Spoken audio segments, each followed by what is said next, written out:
obrigado, doutora Jaqueline. Eu vi que estão presentes aqui, professor Juarez Freitas, conselheiro Joaquim de Castro, conselheiro Fábio Nogueira, sejam bem-vindos. Eu quero agradecer aos painelistas que já nos brindaram com suas apresentações no dia de hoje. Demora 164 anos sem restas. Creio que alguém está com o microfone ligado. Sim, a Renata Carvalho, auditora do TCU, Roberto Coutinho, auditor também do TCM, trouxeram ao nosso conhecimento o projeto Integrar, isso foi importante, contribuição para a governança multinível, né, destinada à formulação e implementação de políticas públicas realmente eficazes. Eu quero agradecer também aos participantes do segundo painel, professor Robert Bonifácio, meu amigo, docente do PPGDP, da UFG, dedicado pesquisador, embora jovem, eu considero já um dos maiores cientistas políticos brasileiros. Muito obrigado por ter atendido ao convite, pela sua participação. Vitor Hugo, Lucas Cavalcante, também amigos, colegas também do programa de mestrado do PPGDP, profissionais do direito qualificadíssimos, que trouxeram também uma importante contribuição. Essas apresentações, a apresentação demonstrou a importância, na verdade, do monitoramento como uma importante etapa do ciclo de políticas públicas, né? É uma discussão utilíssima que vai produzir muitos resultados, eu tenho certeza disso. O esperado é que isso contribua para proporcionar mais eficácia, mais eficiência à gestão pública como um todo, e para esse fim, para que seja produzido um resultado final eficiente. Eu quero dizer ao professor Robert que ele pode contar com o Tribunal de Contas do Estado de Goiás, nós somos parceiros nisso e vamos avançar juntos, ok? Muito obrigado pela participação. Como eu não pretendo fazer uso da palavra ao final do evento, vamos encerrar com o próximo painel. Eu quero apenas aproveitar o ensejo para cumprimentar todos os demais painelistas que estiveram conosco. As suas participações foram essenciais para que a gente possa compreender a importância do diálogo interinstitucional e o papel de cada uma das instituições como mecanismos que devem atuar de forma sinérgica em busca do aprimoramento da gestão pública. Então, não posso deixar de agradecer ao conselheiro Fabrício Mota e também à doutora Alessandra Gotti, organizadores científicos do evento, um evento cujo nível jamais seria atingido sem a sua participação. Meus cumprimentos também, não apenas ao TCE, mas ao TCM, ao Instituto Articule, ao Conselho Nacional de Presidentes dos Tribunais de Contas, o GAEP, o IRB, instituições que também muito contribuíram para o sucesso desse evento. Meus sinceros agradecimentos ao Dr. Selmar Heck, presidente do TCE, pelo seu apoio, a doutora Jaqueline, diretora do ILB, e bem assim também a sua qualificada equipe, responsável pela execução bem-sucedida desse evento. E, finalmente, eu quero expressar também a minha gratidão a todos vocês, amigos, que se inscreveram para assistir ao evento, que nos acompanharam nessa jornada, que começou na segunda-feira e que vai terminar daqui a pouco. Sem vocês, que agora podem atuar como multiplicadores, né, do conhecimento que nós adquirimos aqui, sem vocês esse evento não teria razão de existir. Então, meu muito obrigado a todos.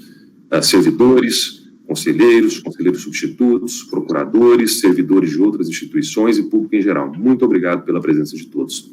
Agora, nós vamos passar então ao painel de encerramento, cujo tema é Construindo Consensos, o papel articulador dos Tribunais de Contas. Cada painelista vai contar com 20 minutos e eu vou fazer um pequeno alerta quando faltarem 2 ou 3 minutos, para que possa haver um encaminhamento para as considerações finais de cada um. Em primeiro lugar, então, mais uma vez, dando as boas-vindas e com muita satisfação ao Dr. Joaquim de Castro Neto, digníssimo presidente do Tribunal de Contas dos Municípios, e também do Conselho Nacional dos Presidentes dos Tribunais de Contas. Eu vou passar a palavra ao senhor e, desde já, agradeço imensamente pela sua participação. Dr. Joaquim. Bom dia, conselheiro Paulo. Quero cumprimentar pela excelência do evento. É um evento de uma magnitude muito grande. Isso enriquece cada vez mais o sistema Tribunais de Contas. E cumprimentar também, estendo ao conselheiro Fabrício Mota, um dos organizadores, nosso professor, né, aqui no TCM, é o nosso grande professor, nosso grande mestre. Então, cumprimentando a eles, tendo a todos os painelistas, ao doutor Zé Gustavo, que é o Procurador-Geral de Contas também do Tribunal de Contas dos Municípios, a Jaqueline da Escola de Contas, e a meus 2 companheiros aqui de bancada, o professor Juarez Freitas, E desde meus idos lá de 1900, final de 70, dos anos 70 e início de 82, já, né, tinha o prazer de estudar os livros do professor Juarez Freitas. Então, hoje, para mim, é uma satisfação imensa tê-lo aqui. Né? Eu fico aqui não só com a responsabilidade, mas fico com uma tranquilidade muito grande. Porque você falar inicialmente, você tem a oportunidade depois de ser corrigido, né, ou mesmo ser observado pelo professor Juarez Freitas. Então, fica aqui tranquilo, que se um professor, né, que a gente falar alguma coisa aqui que não corresponde à realidade, ser corrigido pelo professor, não é correção, é só aprimoramento de conhecimento. Então, eu fico aqui com essa tranquilidade. Ao Fábio, né, o Fábio, Fábio Nogueira, conselheiro do Tribunal de Contas da Paraíba, presidente da Tricom, o nosso grande líder, o nosso timoneiro, né, pessoa a quem a gente aí tem o prazer imenso de ser amigo e, ao mesmo tempo, ser liderado por ele na Tricom. Também uma pessoa que eu tenho certeza absoluta que enriquece muito pelo seu conhecimento, pela sua dedicação ao sistema. Antes da pandemia, e agora também na pandemia, mas antes da pandemia, o Fábio era de madrugada, só em aeroporto, viajando o Brasil todo. Uma energia que eu vou te falar, e uma vontade de trabalhar invejável. Então, Fábio, é que o nosso reconhecimento, em nome não só do Tribunal de Contas dos municípios do Estado de Goiás, mas também dos presidentes de tribunais de contas de todo o Brasil, para reconhecer a sua dedicação. E ela é por todos nós reconhecida. O Fábio tem uma extrema habilidade. Então, isso aí faz com que o sistema seja cada vez mais coeso, que é justamente o tema da nossa fala aqui, né, a busca de consenso e o papel dos tribunais de contas. É uma luta, eu acho que permanente dos tribunais de contas, justamente buscar este consenso. O consenso não só na interpretação das normas, mas também na processualização de seus procedimentos, que é uma dificuldade muito grande. O Juarez Freitas é um entusiasta dessa matéria, salvo engano, acho que já até encaminhou, talvez encaminhou uma sugestão para o Congresso do processo dos tribunais processo de contas, né? Os tribunais de contas. Nós temos que aproveitar a oportunidade e tentar levar a cabo. A gente sabe da dificuldade legislativa. Hoje, né, na busca desse consenso, os tribunais de contas, na minha visão modesta aqui, encontra alguns óbices. Você hoje, não é só hoje, sempre, mas hoje com uma presença maior, tudo aquilo que você encaminha para o legislativo, você só sabe o que entra, não sabe o que sai, de que forma que sai. Então, há, por parte também nossa, de tribunais de contas, um receio muito grande de poder avançar no legislativo em razão disso. Você chamou, aqui em Goiás nós chamamos de jabuti, eu não sei como é que chama aí, né? Você manda lá um projeto de lei para a Assembleia Legislativa para determinado assunto, e sai de lá assuntos completamente diferentes daquilo que você é. Você tem que arguir constitucionalidade e, por vezes, é um processo também demorado. E vai para o judiciário também, de igual forma, a gente não sabe de que forma que o judiciário está interpretando. A exemplo que tem no Supremo Tribunal Federal hoje mesmo, né, toda a matéria, praticamente toda a matéria que diz respeito à competência e atribuição dos tribunais de contas que está indo hoje no Supremo Tribunal Federal, mesmo que a decisão final não venha diminuir ou mitigar a atuação dos tribunais de contas, mas se você pegar a fundamentação das decisões, você percebe claramente que há uma tendência de mitigar um pouco as nossas atribuições. Isso também é um outro receio muito grande, é um fato que nós estamos. É exemplo, né, em 2016, nós estamos agora vivendo as eleições estaduais, municipais. Resta lembrar a questão das contas de gestão de prefeito e ordenador de despesa, né, que é uma diminuição muito grande da atribuição do Tribunal de Contas. Antes, o Tribunal de Contas julgava, né, as contas dos prefeitos e ordenadores de despesa nas contas de gestão e não tinha necessidade nenhuma da Câmara Municipal fazer julgamento político. Com essa decisão de 2016, do Supremo Tribunal Federal, por maioria apertada, de 6-5, tirou essa atribuição dos tribunais de contas. Nós estamos fazendo agora o quê? 2 julgamentos, um julgamento e um parecer prévio para fins de inelegibilidade. Então, isso foi uma mitigação muito grande daquilo que os tribunais de contas estavam fazendo até ali. Hoje, na sessão de manhã aqui do Tribunal de Contas, nós aprovamos, como sempre fazemos, toda véspera de eleição, para encaminhar a justiça eleitoral. E a gente pode perceber claramente que foi mitigada muito a atuação dos tribunais de contas em razão dessa decisão. Então, isso nos deixa um pouco com freio de mão, aqui, por assim dizer, puxado em razão dos avanços que nós queremos ter. Mas nós não podemos perder a esperança, principalmente no que diz respeito. Eu acho que isso nós precisamos de uniformizar os nossos entendimentos. Né? A interpretação da lei de responsabilidade fiscal, nós temos que fazer com que os tribunais de contas busquem esse consenso na harmonização de entendimentos. É muita dificuldade. Outro dia, conversando com um desembargador aqui, ele me disse uma frase seguinte: nós fomos lá expor para ele uma matéria que diz respeito a interesse do tribunal. Ele me disse o seguinte: olha, vocês não têm consenso de entendimento entre vocês. Você vai consultar a decisão de um determinado tribunal, qual que vocês dão aqui. Cada tribunal está pensando de uma forma. Então, vocês têm que primeiro consensualizar entre vocês para depois o judiciário poder também ter esse consenso. Então, essa dificuldade nós temos. Então, por isso que no Conselho Nacional de Presidente de Tribunais de Contas, nós estamos procurando, junto com o TCU, junto com a Tricom e com o IRB, né, firmar termos de cooperação nesse sentido, para que nós possamos, pelo menos minimamente, estabelecer critérios de harmonização dos nossos processos de contas, né? De como nós vamos divulgar esses processos de contas. Por exemplo, o nosso processo de julgamento, de emissão de parecer prévio no Tribunal de Contas dos municípios, ele é um verdadeiro processo comum. Nós nunca damos conta de cumprir dentro do prazo estabelecido, porque quando se ingressa, você faz a primeira diligência, depois tem a segunda diligência, depois vai para o julgamento. Desse julgamento cabe desembarque declaratório, cabe recurso ordinário e ainda no prazo de 2 anos ainda o pedido de revisão. Então, o parecer prévio ele é uma via crucis mesmo. Então, nós estamos procurando, junto no Conselho, junto com a Tricom, que é coordenado pela conselheira Milene, do TCE do Pará, justamente fazer essa consciencialização e propor aos tribunais de contas para que nós possamos cumprir a legislação no que diz respeito à rapidez de emissão desses pareceres prévios. Então, são projetos que nós estamos desenvolvendo dentro dos tribunais de contas justamente nesse sentido.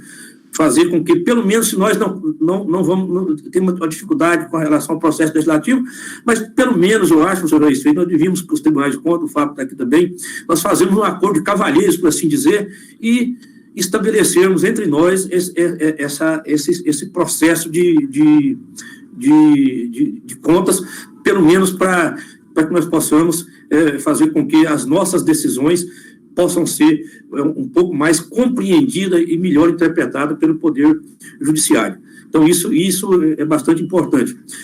E agora, nesse momento, nós estamos vivendo agora de pandemia, né, os tribunais de contas, através do Conselho, da Tricom, do IRB, da Abracom, inicialmente nós fizemos uma resolução conjunta, né, em que nós estabelecemos aos tribunais de contas parâmetros mínimos para fiscalizar os recursos nesse momento.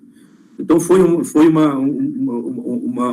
instrumento que surtiu um efeito prático muito grande, em que os tribunais de contas puderam, pelo menos, harmonizar nesse momento agora, o seu entendimento, buscando fazer com que não houvesse o desvio de dinheiro, mas que o dinheiro fosse bem aplicado nesse momento.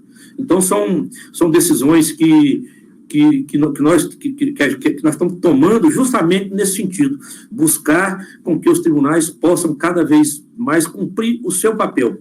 E dentro desse consenso também, os tribunais de contas, quem pode colocar aqui, tem suas ouvidorias, né, as ouvidorias que tem uma participação muito grande da sociedade, que a sociedade possa cada vez mais instrumentalizar as suas reclamações, as suas denúncias, através das ouvidorias dos tribunais de contas. Tem exercido um papel fundamental também na busca desse consenso com a própria sociedade, porque o que se percebe, eu, como tive o prazer, eu falo isso sempre, não tem nenhum demérito por isso, eu tive o prazer de ser prefeito municipal, é onde quem está na ponta. Então, nesse período que eu fui prefeito, durante 8 anos, uma cidade aqui do interior de Goiás, pode perceber claramente que havia um distanciamento muito grande do Tribunal de Contas com o gestor. E nós estamos, e o Tribunal, o momento agora está exigindo isso, todos os tribunais de contas do país está exercendo uma função agora muito mais pedagógica, de orientação.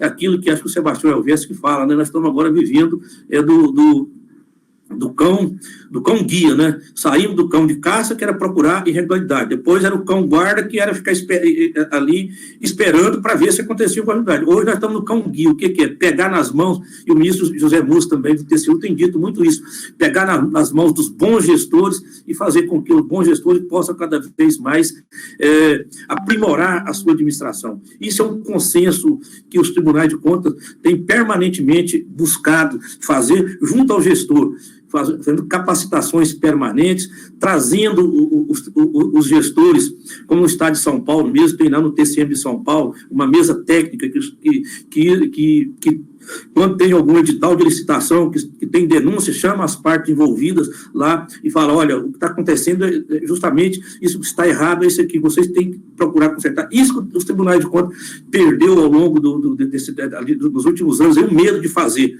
de deixar esse papel de julgador apenas e tão somente, para assumir um papel de indutor também de políticas públicas, no sentido de não deixando de lado a conformidade, mas buscando o aprimoramento e a efetivação na aplicação dos recursos públicos. Então, isso tem sido também um avanço que os tribunais de contas têm procurado estabelecer esse elo aí de aproximação com o gestor público.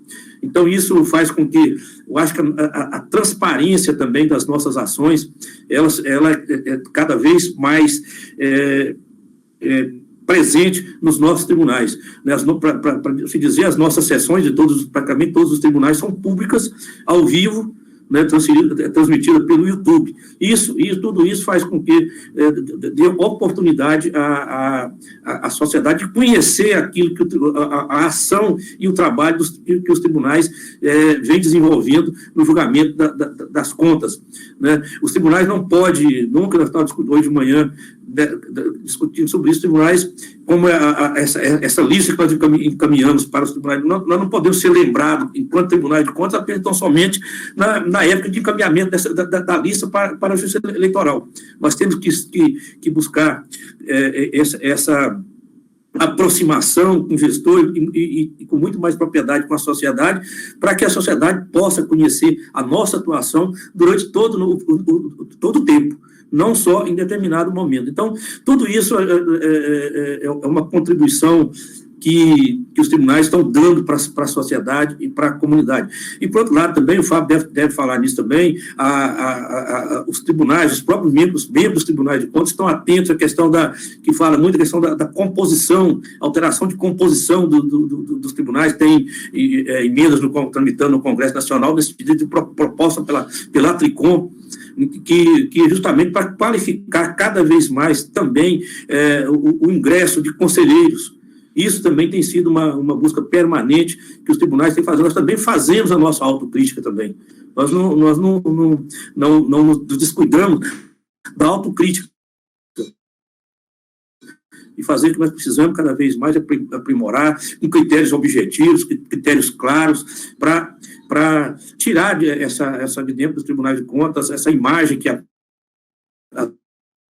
político, que na verdade exerce a sua função política, mas muito mais uma função social e uma função que busca cada vez mais a melhoria na qualidade do gasto público. Então, isso nós temos que passar sem nenhum demérito a ninguém, é fazer autocrítica também. Nós temos também cometemos os nossos erros, não é essa a menor dúvida, mas nós estamos no dia a dia procurando aperfeiçoar essa nossa área de atuação. Estou vendo aqui agora o conselheiro Sebastião TJ, aproveitar para cumprimentá-lo também, né, já jovem, jovem, aqui já é decano do TCE de Goiás, viu? Muito mais jovem do que eu, viu? E já é o decano do TCE, uma pessoa que tem uma vasta folha de trabalho prestada ao Estado de Goiás, uma pessoa bastante comprometida com o que faz, foi presidente do TCE já, é uma pessoa que nós admiramos muito pela sua firmeza e sua posição junto ao Tribunal de Contas, então nosso respeito. Então, portanto, voltando ao que eu estava dizendo, justamente nesse viés que eu acho que os tribunais de contas contribuem e muito com a sociedade. Né? Outro dia, lendo o artigo da conselheira Doris, ela trouxe uma frase, né, do Madison, lá dos artigos federalistas dos Estados Unidos, o seguinte: se fossem governados por anjos, desnecessário seriam os controles interno e externo. Na verdade, nós somos governados por homens. Por essa razão, é necessário cada vez mais o controle externo. É preciso que as pessoas, né, isso nasce, o que é? O humano, né, quando o ser humano é passível de erro, então um tem que fiscalizar o outro mesmo. Nós prestamos contas diariamente, ninguém gosta de prestar conta, essa é uma realidade. Né? Quando ele vai sair de casa, se a mulher pergunta que hora você vai voltar, isso é um controle. Nós já ficamos, mas quer saber que hora que eu vou voltar? Eu não sei. Então, é um controle que é exercido na sua casa. Você não gosta. Agora, imagine você controlar quem detém poder político. Não é fácil. Quem detém poder político, nós controlamos justamente quem detém poder político. Né? Então, essa dificuldade que nós temos, mas nós não podemos nunca perder, né, o nosso foco, aquilo que nós queremos, que é justamente fazer com que cada vez mais as nossas auditorias sejam feitas de forma concomitante. Acho que é uma busca permanente de todos os tribunais de contas, fazer com que as nossas auditorias, as nossas inspeções, as nossas decisões também não demorem a chegar, seja um processo, uma duração razoável desse processo também, e tudo isso faz com que esse consenso que nós estamos buscando, ele seja presente, que as nossas decisões também sejam proferidas o quanto antes. E para já, eu não sei quanto tempo que não me resta, mas outro viés que nós estamos... Oi? 2 minutos. 2 minutos? Sim. E não falei nada, praticamente, hein? Então, eu vou já finalizar já, dizer o seguinte: eu vou no Conselho Nacional de Tribunais de Contas, que vou falar um pouquinho dele aqui rapidamente, é um órgão que é embrionário da Tricom, ele é dentro estatutariamente, ele fica no estatuto da Tricom, é um órgão que tem apenas 3 anos de existência, então é jovem ainda, e eu estou tendo o prazer de poder presidir. Então, nós estamos desenvolvendo algumas ações, nós temos o SINAC, que é um questionário, nós estamos fazendo a todos os tribunais daquilo que está sendo feito na pandemia. Os tribunais estão respondendo tudo aquilo que é feito na pandemia para nós chegarmos num determinado momento, divulgar esses questionários. Tudo isso para quê? Qual que é a finalidade? Além de informar a sociedade, mas tem uma finalidade que às vezes as pessoas não percebem, que é justamente o que nós vamos julgar essas contas, vai ser no pós-pandemia. E depois que passa, nós às vezes vamos perder o momento agora. Nós vamos estar em outro momento. E quando você está em outro momento, às vezes você esquece que teve essa dificuldade agora. Então, nós temos que voltar os nossos olhos como julgadores justamente para esse momento que nós estamos vivendo agora. Não o momento daqui a 6 meses, 1 ano, quando vier a vacina, que vai voltar à normalidade. Nós temos que estar presente lá no julgamento, nesse momento agora. Então, essa é uma contribuição que nós estamos querendo fazer para todo o sistema, justamente fazer essa radiografia para que nós possamos, quando formos julgar essas contas, fazer com que estejamos no momento de hoje. Tem dito o seguinte: nós temos que criar também uma jurisprudência de crise, que ela é transitória. Ela é patrícia, não vai ser permanente, mas que dê segurança jurídica não só aos nossos julgamentos, mas também ao gestor. Então, eu quero aqui agradecer, já para estourar os 2 minutos, as pessoas que me assessoram sempre no CNTPC, que é a Risaldalva, lá do Tribunal de Contas do Mato Grosso, o Genésio do TCDF, a Paula do TCE do Mato Grosso também, o Panassol do Rio Grande do Sul, e aqui no Tribunal de Contas dos Municípios, pela Priscila Borges, que é auditora. Então, essas pessoas que sempre me dão suporte no CNTPC. Então, muito obrigado, espero ter, pelo menos, ter sido um pouco pragmático. Eu gosto muito, assim, daquilo que eu vivo na prática, né? Eu sempre brinco muito com os jornalistas, porque eu sou o seguinte, sou um neoconvertido, eu tenho 5 anos de tribunal. Então é o seguinte, eu fui prefeito, deputado estadual, secretário de Estado, e agora eu estou do outro lado do balcão. Então sou um então eu tenho que ficar contando apenas, tão somente, dando testemunho. Então espero ter contribuído aqui apenas com testemunho, nada de relevante. Então muito obrigado ao doutor Saulo, ao Fabrício, pela confiança. Muito obrigado pela apresentação, conselheiro Joaquim, sempre um prazer ouvir o senhor falando, principalmente por conta do lado prático, né, das experiências que o senhor traz para nós. Realmente 20 minutos é um tempo curto, né, mas eu prometo ao senhor que realizaremos um evento e eu vou reservar pelo menos 1 hora para o senhor da próxima vez, tá, ok?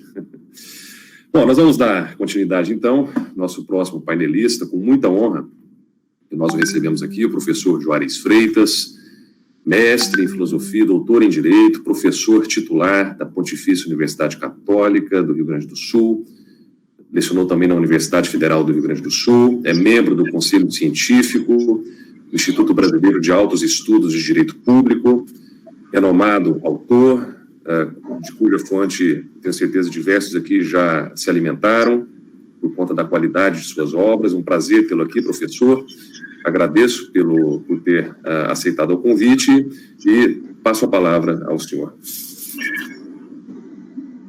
Conselheiro Saulo Mesquita, em sua pessoa, quero cumprimentar a todos os conselheiros presentes, conselheiro Joaquim Castro, que nos ofereceu um belíssimo testemunho, um belíssimo depoimento, conselheiro Fábio Nogueira, que logo vai nos apresentar certamente uma brilhante exposição, conselheiro Fabrício Mota, um dos melhores administrativistas brasileiros, sem favor algum, que, aliás, teve uma condução magnífica à testa do nosso Instituto Brasileiro de Direito Administrativo, honrando Goiás e honrando o Brasil.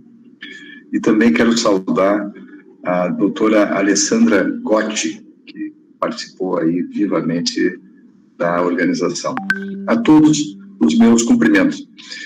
Pois bem, muito sumariamente, eu pretendo formular 7 convites para consenso, 7 convites para uma convergência, não é? 7 convites para uma espécie de acordo a partir do qual nós possamos evoluir no rumo da transformação, do aperfeiçoamento da gestão pública brasileira.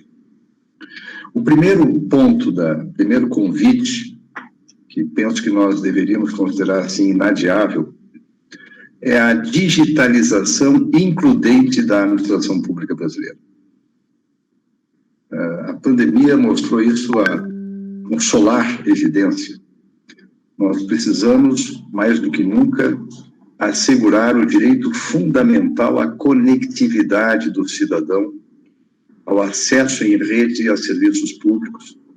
E tudo aquilo que puder ser prestado em serviços públicos de qualidade online, nós devemos considerar prioritário. Por exemplo, a telemedicina, mesmo após a vacina, né, nós temos que continuar esse trabalho importantíssimo de fazer a saúde, fazer o atendimento médico chegar a todos os brasileiros nos mais distantes municípios. Então, tudo que puder ser feito online, tem que ser feito online. Para quê? Para reservarmos ao presencial aquele momento indispensável do presencial. Não é para suprimir o presencial, como alguns precipitadamente imaginam. Não. Segundo ponto, tudo aquilo que nós podemos hoje fazer em termos de evolução, de avaliação de políticas públicas, tem de ter a integração da sociedade. Isso tem a ver com a digitalização também. A avaliação continuada de políticas públicas pelos usuários dos serviços públicos já é um mandamento legal.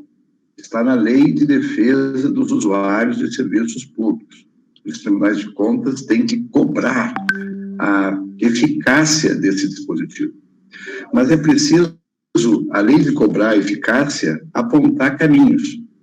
E dentro da digitalização existe um caminho, que é a avaliação dos usuários dando nota para o serviço público, não para o agente público, não é fulanizar a avaliação, mas dando nota para a qualidade do serviço público por aplicativos.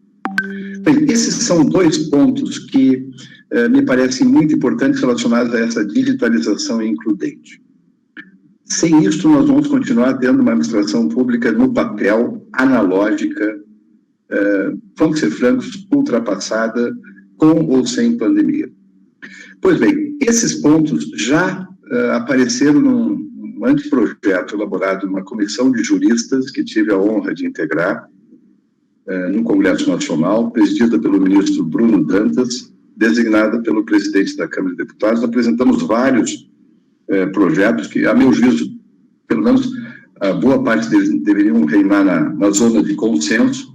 Esse anteprojeto virou um PL que tem relatores de vários partidos, que é muito bom, quer dizer, algo que deveria ser suprapartidário mesmo, esse projeto de governo digital, mas é muito mais que governo digital, tá? É de governança digital. E é o PL 3443, ora em tramitação na Câmara. Seria muito importante que todos aqui, se houver consenso quanto a esses eixos da digitalização includente, pudessem oferecer sugestões. Claro que a Câmara já fez vários complementos, e isso é natural no processo legislativo, depois vamos acompanhar isso no Senado. Mas me parece que o sistema de controle tem de entrar, sim, na digitalização, e entrar em profundidade, para que tenhamos uma sindicabilidade compatível com os serviços, em geral, no século XXI, que serão digitais predominantemente. Então, essa é a minha primeira proposta, conselheiro Fábio, aí para, quem sabe, a Tricom liderar esse acompanhamento, esse monitoramento, seja do PL 3443, com contribuições. Ainda há um espaço, né? Parece até que ele está em regime de urgência, não tenho certeza, mas, enfim, que haja um espaço lá no Senado, onde for. Acho que a Tricom pode oferecer uma contribuição muito importante, né, de como se vai dar também o controle digital da administração pública. O segundo ponto, convite de convergência, conselheiro Saulo, é de utilizarmos eticamente a inteligência artificial na gestão pública brasileira e no seu respectivo controle. O professor Fabrício sabe, eu ainda não recebi o livro, Fabrício, estou ansioso por recebê-lo pela Fórum, mas acabamos de ter aí um livro que vai sair brevemente, e estou à disposição para um debate futuro, conselheiro Fabrício, sobre direito e inteligência artificial. Olha o subtítulo: Em Defesa do Humano. Em Defesa do Humano. Eu considero que esse é um debate-chave. Aí já não é só a digitalização, é tornar inteligente, mais inteligente, a gestão pública brasileira. Saber lidar com análise de dados, com modelos preditivos. Nós já temos alguns robôs funcionando no sistema, mas é muito mais do que isso. Porém, assegurando o uso ético da inteligência artificial, com supervisão humana, com palavra final humana. Na semana passada, uma pessoa de quem eu gosto muito, eu não vou mencionar porque eu vou criticar, então eu não vou mencionar. Eu vou criticar a ideia, não a pessoa. Mas ele, num debate sobre a PEC 32, disse que a estabilidade poderia ser quebrada para a substituição tecnológica dos servidores por robôs. Eu penso de forma totalmente diferente disso. A robotização não é para isso. A robotização é como instrumento, uma ferramenta, mas que jamais presidirá da supervisão humana. E mais, da explicabilidade, do dever de motivação da decisão algorítmica, da decisão administrativa robotizada. Esse é outro ponto crucial. O conselheiro Fabrício participou da nossa jornada agora no STJ, do Conselho da Justiça Federal, e houve lá um enunciado aprovado nesta linha. E quando eu resolvi defender publicamente a sua aprovação, lembra, conselheiro Fabrício, eu mencionei uma decisão do Conselho de Estado da Itália. Por uma decisão automatizada, houve uma realocação dos professores na Itália. E alguns ficaram resignados e disseram, qual é a motivação dessa decisão aí robotizada, automatizada? Né? E esse assunto foi parar no Conselho de Estado italiano, que invalidou aquela decisão automatizada por falta de motivação suficiente, por falta de transparência. Esse é um debate muito importante. E aqui, conselheiro Joaquim, para o seu grupo de pesquisa, de reflexão sobre essa ideia de harmonização, conselheiro Fábio, quero dizer que já temos, no âmbito do judiciário, um documento importante, que é a Resolução 332 do CNJ. Agora, aliás, já comentada no nosso livro. Essa resolução deixa claro que a decisão final é humana, é do juiz, no caso da decisão judicial. E deixa claro o dever de explicabilidade da decisão automatizada. Tá? Então, é um bom ponto de partida para, quem sabe, essa minha sugestão aqui, buscarmos um documento de um uso ético da inteligência artificial pelo sistema de controle. Gostou dessa, presidente Fábio? É uma ideia, uma sugestão. Acho que é um tema mundialmente relevante, em torno disso nós temos que estabelecer alguns consensos éticos e jurídicos fundamentais. Terceira proposta, já que eu falei da PEC 32, mas eu não vou comentar a PEC porque não haveria tempo.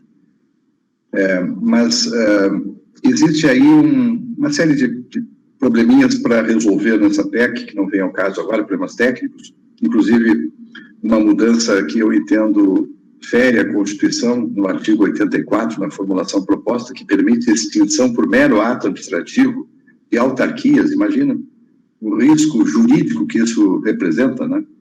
Um presidente da República eleito lá em 2022 poderia, se não gostasse do Banco Central, extingui-lo por decreto, ofendendo o princípio da legalidade.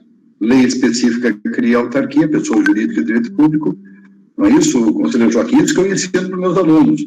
E só lei específica pode suprimir, né? Não é isso, professor Fabrício? Então, são certos cuidados que a gente tem de ter, porque isso pode gerar uma insegurança jurídica desnecessária. O Brasil não precisa de turbulência mais do que já tem, não é? Mas nessa PEC existe um ponto importante. Eu acho que nós precisamos preservar a estabilidade de todos aqueles que têm atribuições inerentemente estatais. Por exemplo, as relacionadas ao controle. Existe a possibilidade já hoje de emprego público dentro de pessoas jurídicas de direito público, para atividades meio. O Supremo já tem pronunciamento a respeito, quando tratou lá do assunto no campo das agências reguladoras. Então, a estabilidade ela não pode ser tão vulnerabilizada como foi. Mas o mais importante é o debate sobre a avaliação de desempenho. Esse é um debate, eu acho que nós podemos estabelecer também aí algumas zonas de consenso. Por exemplo, que quem vai avaliar não seja alguém sem determinadas blindagens institucionais. Segundo, e que se assegure o contraditório e a ampla defesa. Terceiro, que a lógica da avaliação não dispense algo muito mais importante do que a avaliação, que é gestão de desempenho. Antes de qualquer coisa, nós estamos falando de digitalizar, antes de qualquer coisa, vamos capacitar o servidor. E vamos também dar saídas honrosas para aqueles casos de pequenas transgressões. Vamos fazer taques, né? E assim por diante. É uma lógica não de confronto, uma lógica de buscar soluções, e não de simplesmente ver o servidor como um custo. O servidor é um gerador de benefícios. É assim que nós temos que lidar com 11 milhões de brasileiros, brasileiras, que são servidores ativos. Não na base da ameaça, da chibata, né, da virulência, mas na base do diálogo. Esta é a gestão em rede do século XXI. Esse é o paradigma correto de gestão. Né? A partir desses consensos, destas premissas, então sim, poderemos e devemos estipular com muito critério uma avaliação de desempenho. Acho que ninguém é contra isso, né? Mas erradicando a ideia do risco do temor, né?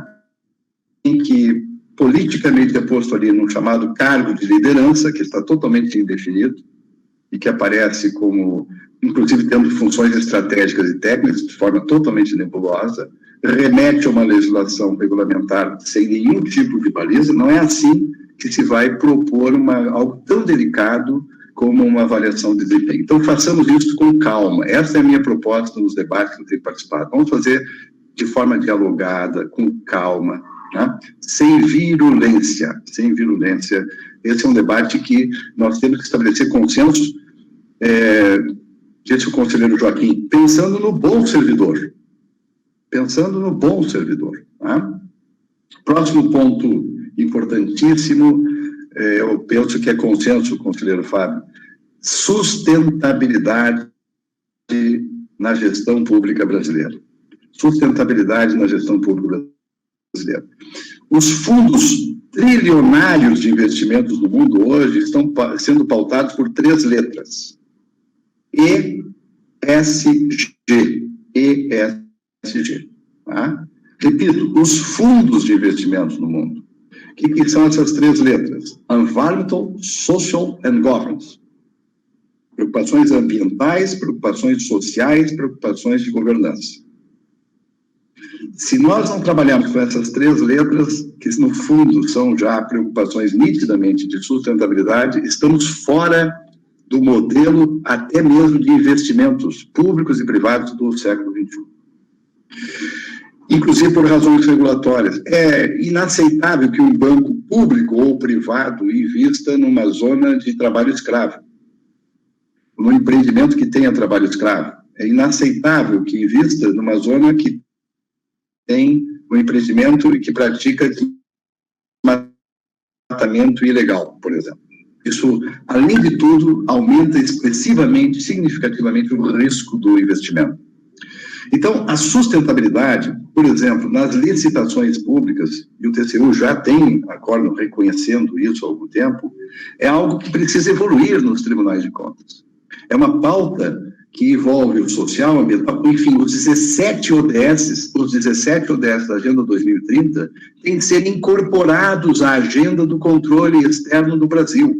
Claro que não só do controle externo do Brasil. Como eu disse, agora mesmo, em 2020, uma resolução do Parlamento Europeu determina que os financiamentos necessariamente levem em consideração a sustentabilidade. Tá? Eu tenho visto, por exemplo, a AGU fazendo um bom trabalho, conselheiro Fabrício, de pensar esse tema. Tá? Já tem um guia de licitações sustentáveis, saiu agora a 3ª edição. É um ponto de partida. E vocês todos podem contribuir para o aperfeiçoamento da ferramenta. Agora, pensar gestão pública e no século XXI com algo gravíssimo acontecendo no mundo,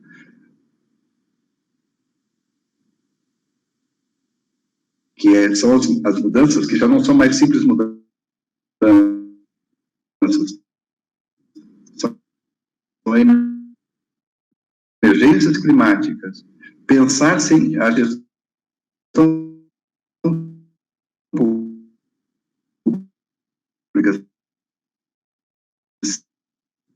sem a lei de produção foi alterada em 2018 e lá consta o artigo 26, que fala em celebração de compromissos pela administração pública para resolver os seus contenciosos.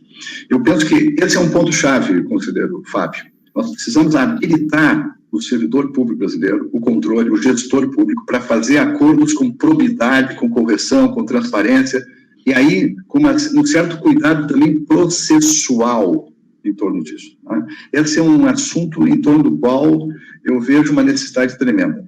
Essa cultura de hostilidade que ainda remanesce entre a administração pública e a cidadania, nós precisamos superar. Isso não faz mais nenhum sentido. Bom, então, vamos colocar na pauta aí o tema digamos assim, da administração pública consensual, que é um tema doutrinariamente já com muitos escritos, mas que praticamente precisa avançar muito. Essa é a quinta proposta, o quinto convite para um consenso entre nós. O sexto ponto é um convite para uma desburocratização acentuada no Brasil. Eu estou vendo aqui, estou na minha biblioteca, estou vendo aqui um livro do Cass Sunstein, chamado Simpler, né? A ideia é um pouco essa, de simplificar, mas é muito mais do que isso.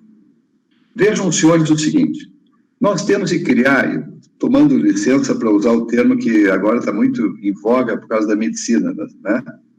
Nós temos que criar protocolos desburocratizantes. Um checklist para o cidadão. Eu não vou citar nenhum caso concreto, mas eu acho que todos vocês já talvez tenham passado como digamos, usuário de serviço público por essa situação dolorosa. O sujeito vai e pede um ato vinculado para a administração pública. Ato vinculado para a administração pública. Aí eles te pedem uma diligência. Tu atendes imediatamente a diligência, no mesmo dia a diligência. Né? 30 dias depois, eles te pedem uma segunda diligência. Aí tu atendes imediatamente a segunda diligência. 60 dias depois, te pede uma terceira, e assim vai sucessivamente. Isto é absolutamente irracional. Não é? Não dá mais para continuar assim. Faz um checklist, pede tudo de uma só vez, estabelece um guichê único, não é? E, enfim, facilita o atendimento das demandas da própria administração pública. Isso é uma coisa tão elementar como absolutamente prioritária, em todas as áreas. Eu vejo, por exemplo, não quero citar um caso específico, mas quantas pessoas estão hoje padecendo da falta de atendimento em tempo útil dos seus pedidos de atos vinculados em matéria previdenciária no Brasil? Quer dizer, deve haver um consenso entre todos nós. Né? E outra coisa, o problema não é dos servidores, como alguns rapidamente vão imaginar que a culpa é do servidor. O problema é sistêmico. Aquele setor não está sendo visto como um sistema. Para problemas sistêmicos, soluções sistêmicas. Sétimo e último ponto. Eu defendo, foi um dos nossos projetos, uma das nossas sugestões entregues ao Congresso Nacional agora há pouco, e isso não constava, conselheiro Fábio, daquela nossa ideia, eu e o Diogo Figueiredo Moreira Neto, estabelecemos umas ideias lá atrás para um processo de contas, né? E isso não constava exatamente na época, então até foi bom demorar um pouco, porque deu para aperfeiçoar. Nós precisamos de uma nova motivação, uma nova fundamentação da decisão administrativa no Brasil. Já foi um grande progresso o artigo 50 da Lei de Processo Administrativo ser alterado, a 9.784, e dizer que a motivação das decisões administrativas tem que ser explícita, clara e congruente. Foi um notável progresso e tem consequências práticas relevantíssimas. Mas agora precisamos dar um passo além. Precisamos dizer que essa decisão tem que ser acompanhada de avaliação de impactos. A avaliação de impactos sociais, econômicos, ambientais, que levem em consideração os custos e os benefícios diretos e indiretos. Isso tem uma fonte de inspiração, senhoras e senhores. É o artigo 4º do RDC, que já tem esse mecanismo, e outra fonte é o artigo 32 da Lei das Estatais, que já tem esse mecanismo. O artigo 4º, salvo engano, conselheiro Fábio, foi sugerido pelo Tribunal de Contas da União. Disse numa palestra um ministro Benjamin. Esse é um mecanismo fundamental. Quando você vai fazer avaliação, monitoramento de políticas públicas, é preciso fazer ex ante o mais possível. E é preciso criar uma cultura de avaliação de impactos. Porque, a partir dela, nós poderemos incorporar preocupações que são extremamente relevantes relacionadas à cultura da prevenção e da precaução, no sentido de que o Estado brasileiro não continue chegando tarde, né? Evitar o dano é que é essencial para o gestor público e para os controladores. Então, com estas 7 propostas de convergência, eu espero ter dado uma contribuição para o nosso programa de hoje, conselheiro Saulo, e para os próximos momentos. Eu acho que temos aí 7 itens de uma possível pauta de consenso no Brasil. O Brasil está polarizado demais, o Brasil está esgarçado de tanta cultura de ódio, de hostilidade. Então, em nome da racionalidade sistêmica, em nome do diálogo, em nome, eu diria, da boa vontade, de quem, aliás, como eu, dialoga com todos republicanamente, não tenho medo de dialogar com ninguém, mas sem ódio, né? E buscando essas zonas de convergência. Eu creio que a partir da maior parte dos servidores públicos brasileiros. E essa será uma transformação prestacional muito positiva em termos de eficiência e de eficácia, que foi destacado no início da nossa prestação de serviços públicos. Muitíssimo obrigado. Muito obrigado, professor. Realmente, o senhor está absolutamente correto quando diz que o Brasil se encontra nessa situação, está polarizado. Eu creio que muito por conta das redes sociais, algo que nós não tínhamos há algum tempo atrás, que infelizmente impulsiona essa polarização. Então é nosso papel realmente buscar construir consensos, né? E essas 7 medidas, 7 propostas são extremamente úteis e lúcidas. Meus parabéns pela apresentação e muito obrigado. Nós vamos então passar ao último painelista, o doutor Fábio Nogueira, que muito nos honra com sua presença, conselheiro do Tribunal de Contas do Estado da Paraíba, tribunal sediado na belíssima João Pessoa, e também presidente da Tricom, Associação dos Membros dos Tribunais de Contas do Brasil. Doutor Fábio, o senhor está com a palavra. Inicialmente eu quero agradecer o convite, né? Um prazer enorme saudá-lo, conselheiro Saulo Mesquita, conselheiro Fabrício Mota, meu querido presidente do Conselho Nacional, os presidentes dos Tribunais de Contas, estimado amigo Joaquim de Castro Neto, por quem outro grande respeito, admiração. Joaquim é um companheiro de todas as horas. Não há um único projeto do sistema Tribunais de Contas que não conte com o seu incondicional apoio. Isso é muito importante, principalmente diante dos desafios que são muitos, que são múltiplos, enfim. Quero saudar também o conselheiro Sebastião TJ, o decano aí do TCE de Goiás, que nos honra com a sua presença, cumprimentar, abraçando efusivamente nosso querido, estimado mestre, professor, líder Juarez Freitas. Sempre um prazer ouvi-lo e aprender, né, com os seus ensinamentos, enfim. Os cumprimentos extensivos a todos os que participam deste encontro. Eu queria apenas fazer um protesto, se você, Saulo, Fabrício, me permitirem, né? Falar depois de Joaquim e de Juarez é tanto quanto difícil, né?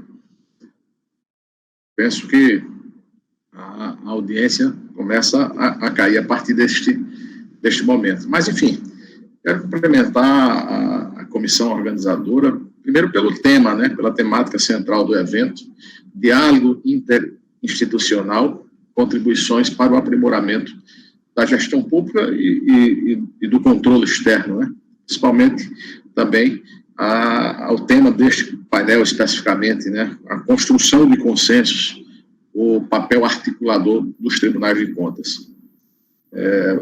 Uma felicidade evidente esse tema, na medida em que hoje, né, o que mais nós procuramos fazer é articular. Né? A par disso, eu sinto-me muito à vontade para tecer comentários acerca do aperfeiçoamento da gestão pública através do diálogo e da edificação de consensos. A busca pelo aprimoramento da gestão pública e do sistema Tribunais de Contas, notadamente construído mediante essas ações consensuais, né? É um norte palmilhado pela Atricom todos os dias. Permitam-me um breve passeio por um passado recente. Até pouco tempo atrás, a expressão sistema Tribunais de Contas, não é, Joaquim? Ela não fazia muito sentido. E a explicação é bem simples. O Brasil conta com 26 cortes de contas estaduais, uma distrital, uma federal, 3 estaduais para fiscalização exclusiva dos municípios e 2 municipais. Nenhuma guarda relação entre si. Né? Subordinação, muito menos havia uma coordenação. Né? Todas essas cortes são atores, né, institucionais do controle externo que não se comunicavam. A atuação de cada corte se dava de forma isolada, sem qualquer tipo de padronização procedimental ou decisória. Aliás, o conselheiro Joaquim fez referência na sua fala a essa necessidade cada vez mais de investirmos na uniformização, na padronização das nossas decisões, dos nossos entendimentos. E não havia nenhuma instituição pública ou sequer privada, né, que representasse ou que aglutinasse todos esses atores, quais sejam os tribunais de contas. Cada um se movia livremente, sem a necessidade de observância a um conjunto elaborado de regras e limitações. Foi ao perceber esse vácuo que a Atricom, que na sua origem, lá no ano ainda de 1992, na sua origem era uma associação apenas de fins classistas, foi percebendo esse vácuo que a Atricom alterou o seu estatuto, pondo, dentre os seus objetivos, professor Juarez, a representação dos tribunais de contas, auxiliando-os na defesa dos legítimos interesses institucionais, né, nas esferas estaduais e legislativas. Ou seja, congregando-os em uma permanente rede de intercâmbio, como também coordenando ações voltadas, sobretudo, ao aprimoramento e à uniformização dos entendimentos e procedimentos. Em outras palavras, criou-se uma figura central de representação, a Atricom. É necessário ressaltar, sem nenhuma capacidade, né, de impor as suas deliberações. Nós não temos poder coercitivo. O que a princípio poderia parecer uma desvantagem, a incapacidade impositiva, fez brotar, conselheiro Fabrício, a necessidade de adoção de uma sistemática, qual seja, as orientações da associação, elaboradas a partir, né, da participação ativa de todos os tribunais de contas. Né? Como é que se dá como é que essa formação, né, essa elaboração de orientações? Ou seja, nós instituímos comissões com a participação de membros de todos os tribunais de contas do Brasil, e o que é importante ressaltar, com a presença, com a participação de todas as instâncias, digamos assim, os membros, conselheiros, ministros, conselheiros substitutos, ministros substitutos, membros do MP, técnicos, integrantes do órgão de instrução, enfim. E essas orientações, elas se dão a partir da elaboração de de resoluções diretrizes, que são verdadeiras súmulas, digamos assim. Eu não diria súmulas vinculantes, obviamente, mas são súmulas das nossas notas técnicas, enfim. E os tribunais, de maneira espontânea, né, através do convencimento, né, abrem até mão de pequena parcela de suas autonomias para seguirem as orientações uniformes da Tricom. Então, depois de assumir este papel norteador, conciliador, a Tricom, na expectativa de contribuir efetivamente com o aperfeiçoamento do sistema, congregou esforços no sentido de instituir um programa, né? Programa que resultaria numa ferramenta apta e eficaz. Qual foi esse programa? O Programa de Qualidade e Agilidade dos Tribunais de Contas, a partir da elaboração do nosso planejamento estratégico. E dentro deste programa de qualidade e agilidade dos Tribunais de Contas, há um que proporciona uma verdadeira revolução, digamos assim, que é o marco de desempenho, marco de medição do desempenho dos Tribunais de Contas. O marco de desempenho, ele identifica as fragilidades, as ameaças, as oportunidades, os pontos fortes e fracos, né? A partir de um diagnóstico, né, que é aplicado bienalmente, desde 2013, nós vamos agora para o 5º ciclo, né, onde as instituições de controle passaram a ter um largo panorama dos aspectos carentes de melhoramentos e inauguraram um forte movimento transformador em busca da agilidade das decisões, da eficiência, da eficácia do controle dos gastos públicos. Essa ferramenta, o marco de medição, ela é desdobrada em 28 indicadores que buscam aferir o desempenho dos tribunais em áreas chaves, atribuindo-lhes determinadas pontuações. E essas pontuações, se abrir um parênteses, essa ferramenta, ela foi criada, formatada, construída com base em critérios de organismos internacionais, a Intosai, seguindo parâmetros do SAI-PMF, né? Avalia gestão de pessoal, existência de escolas de contas, elaboração de súmulas, agilidade, o tempo, né, de tramitação e julgamento de processos, o acompanhamento das decisões proferidas, o controle social, enfim, a comunicação com o público externo, o controle social, que, na nossa visão, é o controle mais eficaz, muito mais do que o controle externo, porque é a participação do cidadão, né, fiscalizando os recursos, enfim. Então, é uma ferramenta, né, que consegue, né, é um marco na história da Tricom, na história do sistema Tribunal de Contas, porque consegue, repito, fazer e elaborar um diagnóstico do sistema, e assim podemos tratar a partir dessa liderança da Tricom. Quando eu falo a Tricom, também tenho de me referir aos demais órgãos, às demais associações, né, que compõem o sistema, a começar pelo Conselho Nacional, os presidentes dos Tribunais de Contas, do IRB, Instituto Rui Barbosa, que é a Casa do Conhecimento dos Tribunais de Contas, da ABRACON, que é a Associação Brasileira Tribunais de Contas dos Municípios, da Audicom, Associação dos Conselheiros e Ministros Substitutos, a AMPICOM, Associação dos Membros do Ministério Público de Contas, enfim. Aí vamos citar a NTC e tantas outras, FENASTC, enfim, todas as instituições que de forma ou de outra, né, se comunicam, se articulam, né, para promover esse aprimoramento. Então,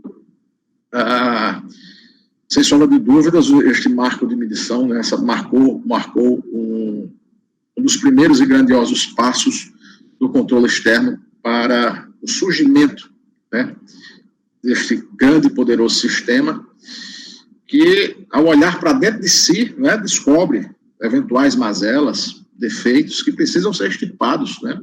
De outro lado, também, as práticas exitosas, né, necessitam divulgação, né? Nós precisamos mostrar à sociedade brasileira o que nós temos feito de bons, temos de de conceituar, de posicionar, né, os tribunais de contas como órgãos essenciais, imprescindíveis ao Estado democrático de direito, né?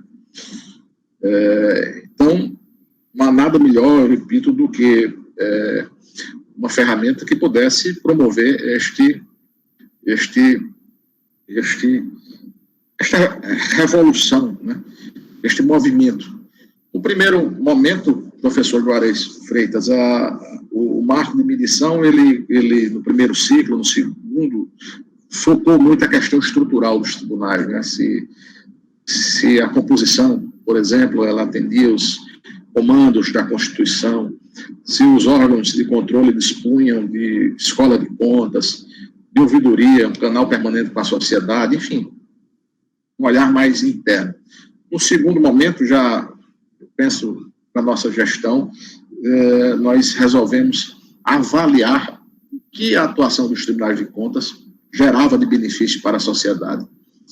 Quando, por exemplo, a gente cria ferramentas, cito o Tribunal de Contas da Paraíba, o IDGDB, que avalia as políticas públicas da educação, ou seja, não vale a pena ou não é suficiente averiguar, aferir se determinado município aplicou apenas 25%.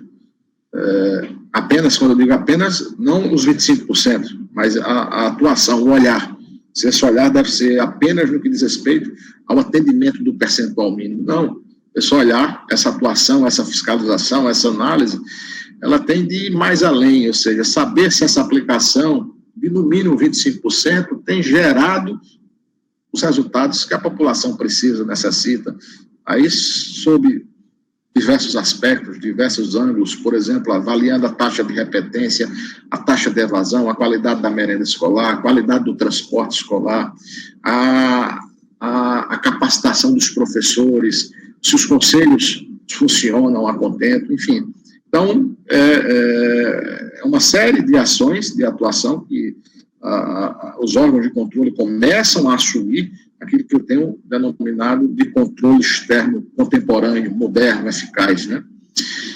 E dentro desse amplo aspecto de parceria, né, a parceria com o Instituto Rui Barbosa, nós idealizamos e criamos a Rede Nacional de Informações Estratégicas para o Controle Externo, o Infocontas, é outra grande ferramenta. Uma rede, né, que integra todos os tribunais de contas brasileiros em uma contínua atividade especializada na produção e divulgação de informações, conhecimentos, né? Esses conhecimentos, essas informações permitem às autoridades, nos níveis estratégico, tático e operacional, adotar decisões que resultem em aumento de eficiência das ações de controle externo, né? Realizar também ações que exijam a utilização de métodos e técnicas de investigação de ilícitos administrativos. Enfim, é uma malha muito adensada que funciona com um permanente compartilhamento de banco de dados e informações entre os partícipes, de forma a coibir a atuação irregular de organizações públicas ou privadas que operam em unidades distintas da federação. Quando eu falo, conselheiro Saulo, de unidades distintas da federação, há de se abrir um parêntese para um aspecto muito próprio do sistema de tribunais de contas, a nossa capilaridade, ou seja, nós atuamos nos 5.570 municípios do Brasil, né? Então, ninguém tem essa rede, essa capilaridade.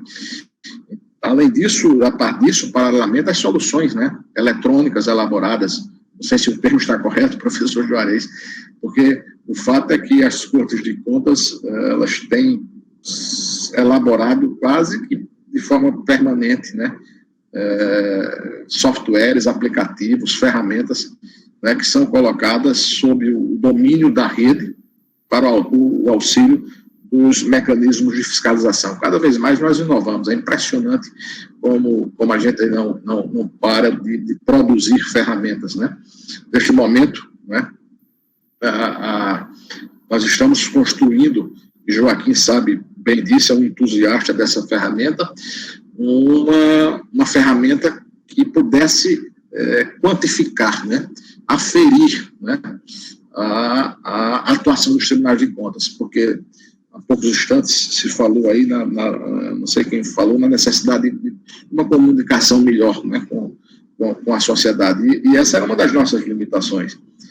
Por mais que a gente investisse, por mais que a atuação do sistema Tribunal de Contas representasse, não é, ora, uma economia à sociedade, ora, um aperfeiçoamento do sistema, era preciso quantificar, e a gente não tinha, né, de forma uniforme, né, um manual, né, uma ferramenta que pudesse fazer isso. Então, criamos, no âmbito da Tricon do sistema, o manual de quantificação dos benefícios do controle externo, uma ferramenta construída a centenas de mãos, né, porém capitaneada, timonada pelo conselheiro Felipe Puccioni, do TCM do Rio de Janeiro.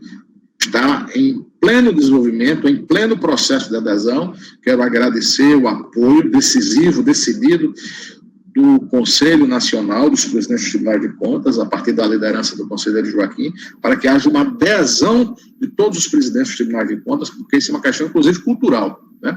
Nós precisamos abastecer esse manual. Com ele, nós vamos mostrar à sociedade, né, o que a nossa atuação, ela, tanto preventiva como corretiva, né, ela possibilita de benefícios à sociedade.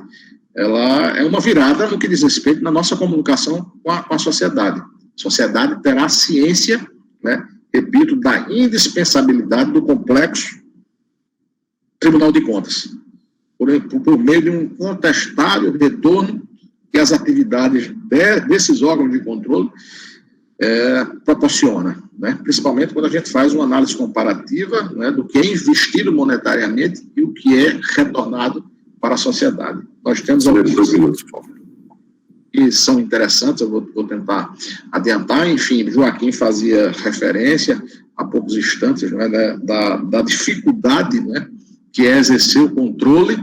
A rigor, ninguém gosta de ser controlado, e para que a gente possa enfrentar essas críticas, essas adversidades, é preciso mostrar à sociedade, né, ao sistema, ao Congresso, enfim, à classe política, aos formadores de opinião, à sociedade, que a nossa atuação ela é imprescindível, né?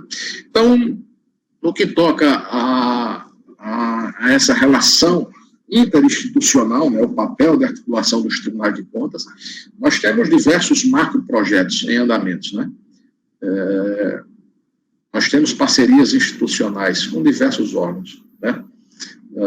Com a CGU, uma parceria para o apoio à instalação de ouvidorias no âmbito da administração pública, com o Fórum Brasileiro de Segurança Pública, no que diz respeito ao aperfeiçoamento de diretrizes para o controle externo e para a gestão da segurança pública, com o IBRAOP, que diz respeito ao aprimoramento da gestão e do controle de obras públicas, com o TCU, com os demais órgãos, a definição nacional de prevenção à fraude e à corrupção, né? Com o SEBRAE, expansão com o SEBRAE, a parceria já é muito antiga, né? Inclusive agora, no momento da pandemia, estamos em articulação com o SEBRAE e a Confederação Nacional dos Municípios, né? Principalmente nesse momento de retomada da economia. Com a Secretaria do Tesouro Nacional é outro grande aspecto. Aliás, eu quero prestar uma homenagem ao presidente Selmar Reck, que faz parte, é um dos representantes da Tricon neste projeto. Quando estamos discutindo, professor Juarez, com a STN, né, a padronização dos procedimentos contábeis, né? Não é possível, né, que uma portaria da STN se sobreponha ao entendimento, a uma lei, e os tribunais são órgãos que julgam, eles têm autonomia para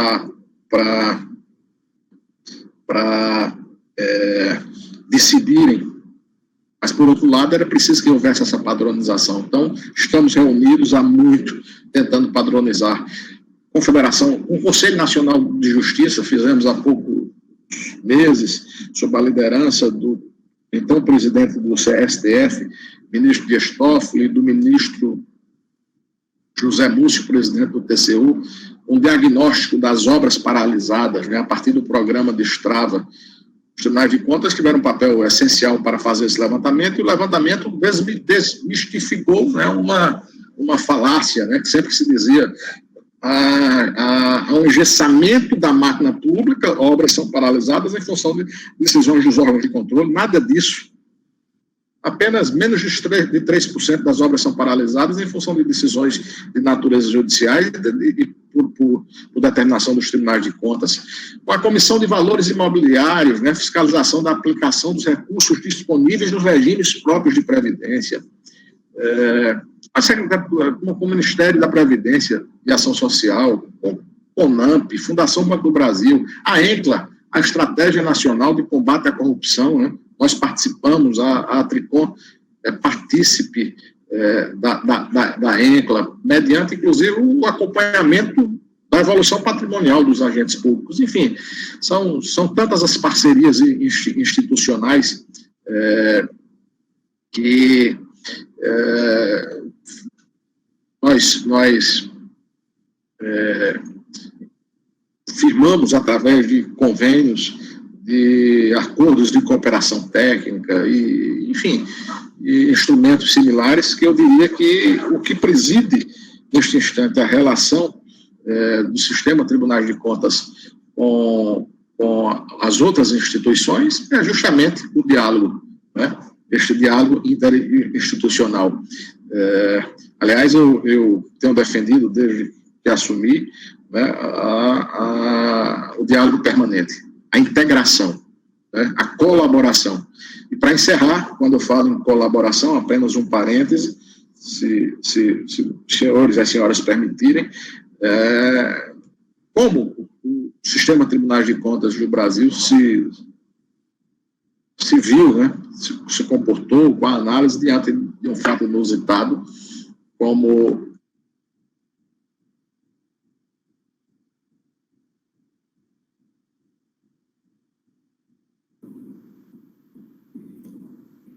E parece que travou a internet, doutor Fábio. Vamos aguardar um pouco para ver se ele retorna. Voltei? Sim. Só para encerrar a nossa fala. A pandemia, enfim, pegou a todos de surpresa e, sobretudo, o sistema Tribunais de Contas. Então, qual foi a nossa percepção e a nossa estratégia no primeiro momento? Depois de reunir todo o sistema, muito diálogo, muita conversa, foi atuar de forma colaborativa, né, com os demais órgãos de controle, sobretudo com os atores, gestores públicos que estavam diante de inúmeros desafios. Então, os tribunais passaram a editar notas técnicas, resoluções, ou seja, colocamos toda a nossa expertise, o nosso conhecimento à disposição da gestão pública num momento tão difícil. Então, é um aspecto que deve ser ressaltado, um aspecto, um olhar colaborativo, né, que vai ao encontro deste diálogo interinstitucional, né, que tem por objetivo, né, aprimorar a gestão pública e o controle externo. Então, essa é uma rápida visão do nosso sistema, um passeio, né, pela história, por essa construção, uma caminhada, no dizer de Gilberto Gil, é uma verdadeira caminhadura, não é fácil, mas, enfim, o importante é que a gente tem cortado na própria carne. Eu tenho dito, professor Juarez Freitas, que aqui não vai nenhuma crítica a nenhuma instituição, mas eu tenho dito, sem medo de errar, nenhuma instituição resolveu investir tanto no aprimoramento, no autoaprimoramento, como o sistema de tribunais de contas nos últimos anos. A gente, a partir da percepção de que é preciso melhorar, né, que é possível melhorar. Temos pontos frágeis, fraquezas, mas que não as tem, né?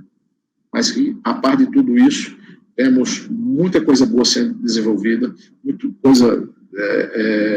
muitas ferramentas, muitos instrumentos, enfim, que nos posicionam como órgãos essenciais ao Estado Democrático de Direito. Muito obrigado, e mais uma vez, o meu protesto, né, por falar após Joaquim e Juarez. A próxima vez, me dê a chance de ter a oportunidade de não correr esse risco. Muito obrigado, um grande abraço, parabéns pela iniciativa deste encontro. Muito obrigado, conselheiro Fábio, grato pela sua apresentação. Realmente nós temos muito a melhorar, mas eu tenho certeza que o sistema Tribunais de Contas está no caminho. Esse evento é uma dessas peças.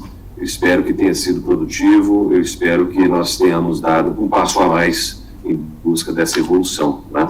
Agradeço, eu creio que foi a cereja do bolo, esse último painel, manifestações relevantíssimas, tanto do Dr. Joaquim, como do professor Juarez, do conselheiro Fábio. Realmente a gente fecha com chave de ouro o nosso evento. Muito grato pela participação de todos, muito grato pela colaboração do Dr. Fabrício, doutora Alessandra Gotti, também mais uma vez. E para finalizar, eu passo a palavra então à doutora Jaqueline. Obrigada, conselheiro. Nossas palavras não serão nada diferentes do que muito agradecimento, agradecer ao conselheiro Saulo, ao conselheiro Fabrício Mota e à doutora Alessandra Gotti, que são os coordenadores científicos desse evento, pela confiança no nosso trabalho. Estamos aqui sempre à disposição. Me permitam agradecer-lhe muito nossa equipe de gerência de TI, que nos deu um apoio sensacional, o pessoal do Serviço de Suporte Técnico e Infraestrutura, sempre aqui conosco. E permitam também, mais uma vez, agradecer a nossa equipe do ILB, que aguerrida, em situação atípica, está aqui firme e forte. Todos da nossa equipe contribuíram, mas eu tomo a liberdade de citar Bruna, Leonardo, Silvia e Juliano, que estiveram aqui full time para que o nosso evento ocorresse da melhor forma. E eu acho que o nosso objetivo, conselheiro, de disseminar a cultura do intercâmbio, aliando academia, produção científica e principalmente boas práticas, acho que nós alcançamos, sem falsa modéstia. Então, eu acho que é mais um evento. Informo a todos que a semana que vem o evento estará no YouTube do TCE Goiás, né? Nós vamos fazer uma simplificada edição para facilitar. Vai estar por turnos, por dia e por turnos, acho que facilita para assistir. E também o material, quem disponibilizou o material para nós, dos expositores, eles estará à disposição no Sofos, que é o nosso sistema, onde vocês, a maioria de vocês, fez a inscrição. Agradeço muitíssimo, desejo uma ótima tarde e espero vocês no próximo evento, se Deus quiser. Até logo, obrigada. Obrigado, gente, muito obrigado, um abraço. Boa tarde, até mais. Um abraço, professora Jaqueline. Obrigada, conselheiro, obrigada. A Adriana também, enfim, a todos. Obrigada. Professor Juarez, uma honra sempre tê-lo e ouvi-lo, viu? A honra é minha. Prazer imenso também, conselheiro Fábio, enfim, a todos, o meu fraterno abraço. Abraço. Um grande abraço, professor.